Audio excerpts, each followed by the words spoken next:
বোরখা পরা মেয়েটি। পর্ব 2। রাইসার জীবনের নতুন অধ্যায় শুরু হলো।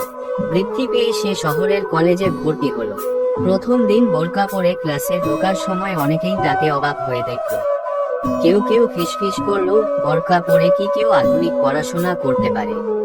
কিন্তু রাইসা এসব কথায় কান না দিয়ে নিজের লক্ষ্য ঠিক রাখলো। কলেজে রাইসার প্রতিভা ধীরে ধীরে সবার নজরে আসতে লাগলো।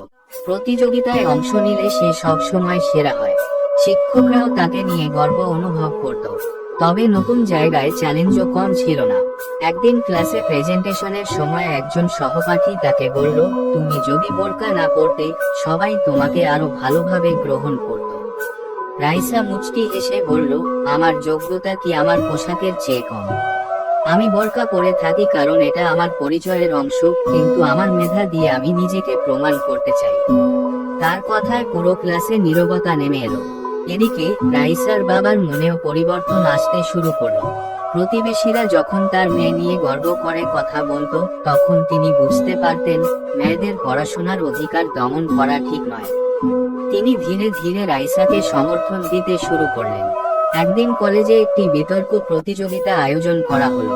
বিষয় ছিল নারীর ক্ষমতায়ন শুধুমাত্র পোশাকের স্বাধীনতায় নয়, মেধা ও অধিকার অর্জনে। রাইসা তার প্রবন্ধে বলল, একটি নারী বোরকা পরুক বা না পরুক, তার মূল শক্তি তার ইচ্ছা শক্তি ও মেধায়। পোশাক তার ব্যক্তিত্বের অংশ, কিন্তু তার সাফল্যের মাপকাঠি নয়। তার বক্তব্য শুনে পুরোগুলো করতালিতে ফেটে পড়ল। রাইসা দিন দিন আরো এগিয়ে যাচ্ছিল, কিন্তু তার সামনে এখনো অনেক চ্যালেঞ্জ বাকি। সমাজের বাধা ভেঙে সে কিভাবে তার স্বপ্ন পূরণ করবে?